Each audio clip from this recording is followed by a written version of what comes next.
Good afternoon. I just want to thank you all for watching and being a part of our press conference here in Jasper County at the Sheriff's Department.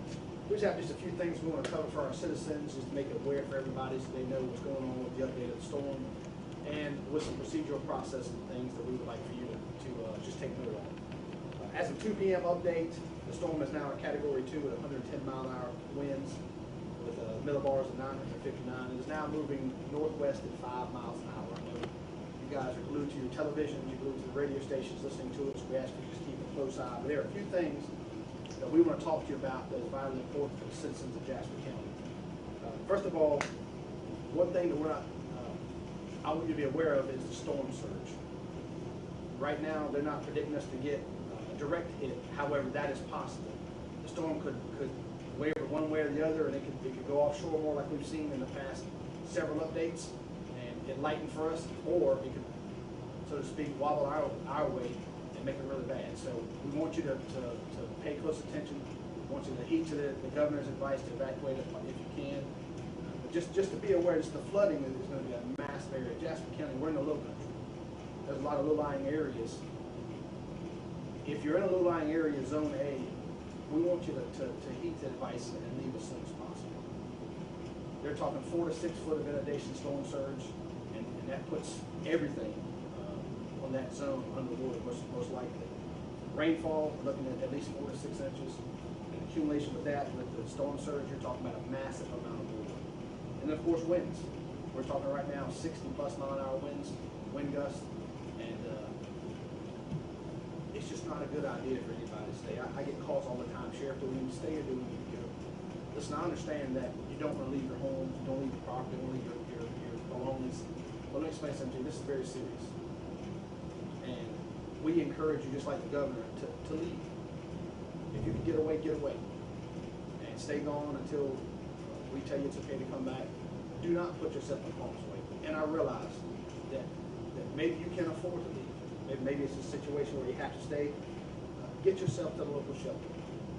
The shelter here is in Ridgeland at the high school, the Ridgeland complex, the school complex. We can hold up 1,200 folks. Okay. And right now we're not near record numbers. Yes, we have close to 200 or so, but there's plenty of room for it. So if you have to evacuate, but you can't afford that, please come to our shelters. All right, I have one shelter. We'd love to have you, but please leave.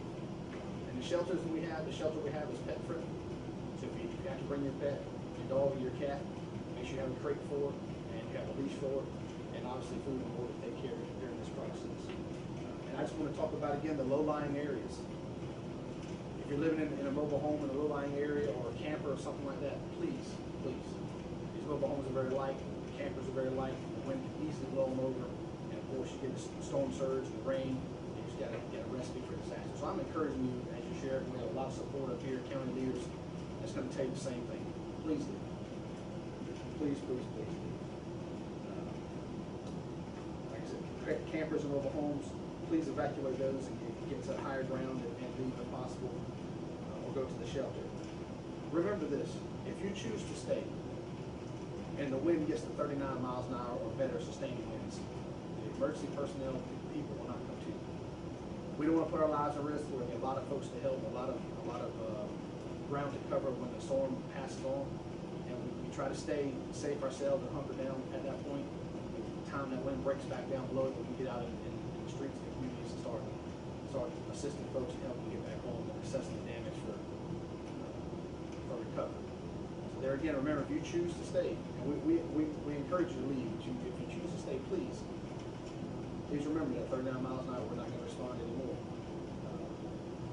And every time these kind of things happen, we always get a mass amount of phone calls saying, Sheriff, we're hearing these rumors on the streets that if we don't leave, we don't evacuate, that you guys are going to take our kids, and so on and so forth. So we're not going to take your kids. We encourage you, especially if you have young ones, to please leave. But if you choose to stay and you feel like your home is safe, even against our recommendation, we're not going to take your kids.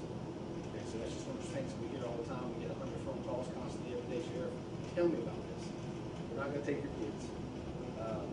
As of right now, there are no curfews in place. If things get where we need to do so, we'll talk to the proper channels to make that decision at this point.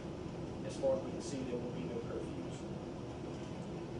Now, If you choose to leave, there's some advice I want to tell you, I want you to heed to in this process.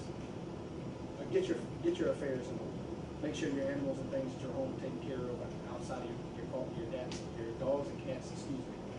But also, make sure you take proper documents. Make sure you have your identification. Make sure you have enough cash wherever you may be going.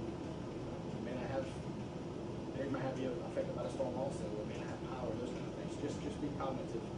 Take pictures and videos of your house in the current condition it is. That way you can show that to your insurance company and you know where you stand at that point. So just some quick, brief things that we want you to pay attention to in this process. Not a lot, but it's just common core, basic principle thinking here. If you do evacuate, which is what we want you to do, we want you to know that our deputies are on the streets 24/7 through this process. We're in the process of recalling all of our deputies, and all of the evacuated areas will be heavily patrolled during this process. So if you would like your home to be placed on an extra patrol roster, give us a phone call and we'll do that. But I just want you to know, as your sheriff, we're doing the best we can to patrol the streets while you're gone and protect your property, your assets while you're not here. So if you have any questions after the conference, please feel free to give us a call, and we'll try to answer any questions you may have. Also in the room with me, we have Emergency Services Director Frank Edwards, who'd like to say a few words, and then our Councilman, Ms. Barbara Jordan.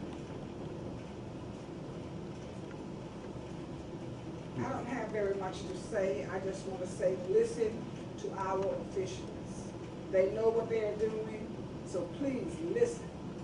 Get out of here. If they ask you to leave, leave.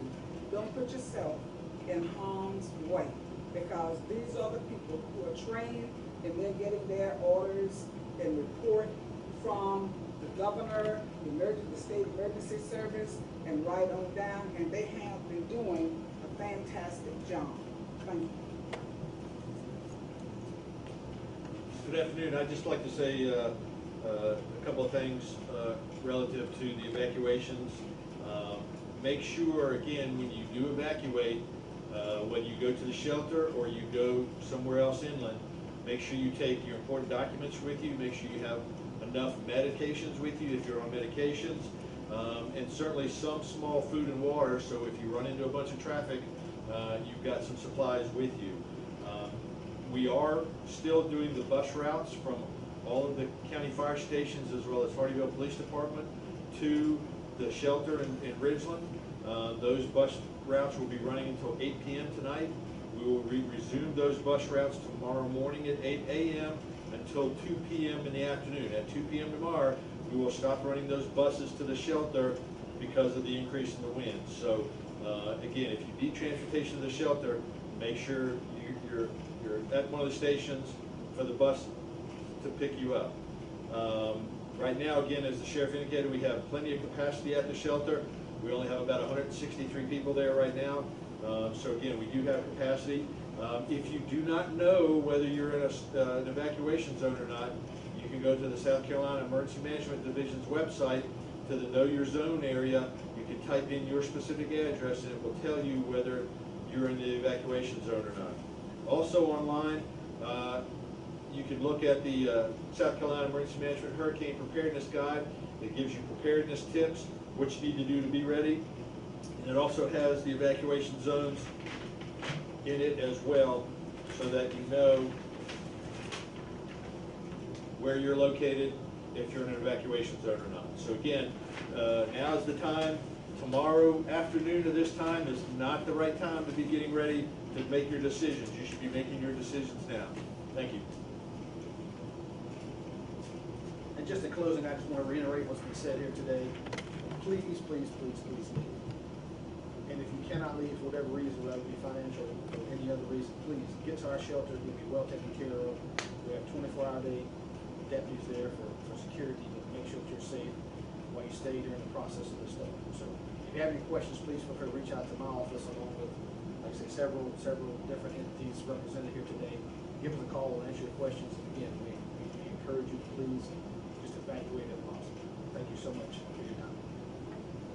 Sheriff, for you or for Chief or whoever, I mean, you were talking about the effects that are going to be happening on Jasper County. People don't figure out that even though it's a little bit inland, there's a lot of potentially low country effects that you're expecting. What are you expecting in Jasper County? Like I said earlier, and Chief can reiterate also, yes, we're one county inland, but we do have a lot of coastline in Jasper County. A lot of folks are up there about 40 or 50 miles of coastline. Exactly. And so we're in essence a direct hit also. So we tell our people, we live in the low country between the rain and the storm surge inundation. We're talking about several feet of extra water coming to Jasper County. And we're already in low-lying areas, and it's just if you stay, you have down power lines, you have contaminated water, you have the storm surge, you have items floating in the water that we can identify, don't even know it's there. So the roads will be underwater, possibly washed away. It's just so much things. It's just a recipe for disaster. No need to stay, especially when we have a shelter to offer a safe place to be. I had one thing. The South Carolina Highway Patrol is, of course, coming through and handling a lot of traffic. The county will also see some. Can you talk about anything that's going on with the traffic that you all are seeing out there right now? It's calm compared to what it could be. We realized that we got started early in the evacuation route. This storm was to hit Florida directly very early, and of course it stalled. That gave Florida a chance to evacuate and get out of here, which helped us a lot with the traffic problems. We have some roads closing or have already been closed, but pay attention to the Highway Patrol website and the state website to give you more direction on that. And we assist them. Of course, we have multiple agencies in the county and in the general area with coastline helping with the evacuation of traffic and so on and so forth. So that's about where we're at. You getting a sense that tomorrow, though, could be a real traffic nightmare because a lot of people have been waiting and waiting and waiting to potentially leave? This is my worry. My worry is people see the storm take a turn away from us a little bit, and they say, well, we were going to leave, but we decided to stay. And then the storm take a change, and then now it's too late to leave. And now you have people who are stranded. And of course, like I say, once the trees start to fall and the wind gets up, we can't get to you. And we may not be able to get to you for a long, extended period of time after the storm. So if you're stuck and we have, like I say, power lines down, broken gas lines, and contaminated water, it's just one of those things. It's just always best to please move inland the best you can. And like I say, if you can't afford to do so, go to our shelter. Yes, ma'am. I know if we have any emergency, the emergency center, they don't be respond any call. We will respond up until the point that the wind gets 39 miles an hour sustained, a constant 30 mile an hour plus. At that point, we cut off response times. And then when the wind, once the storm gets past and that wind gets back below that point, we will begin to respond again. Any other questions? For me, thank you. Thank you so much.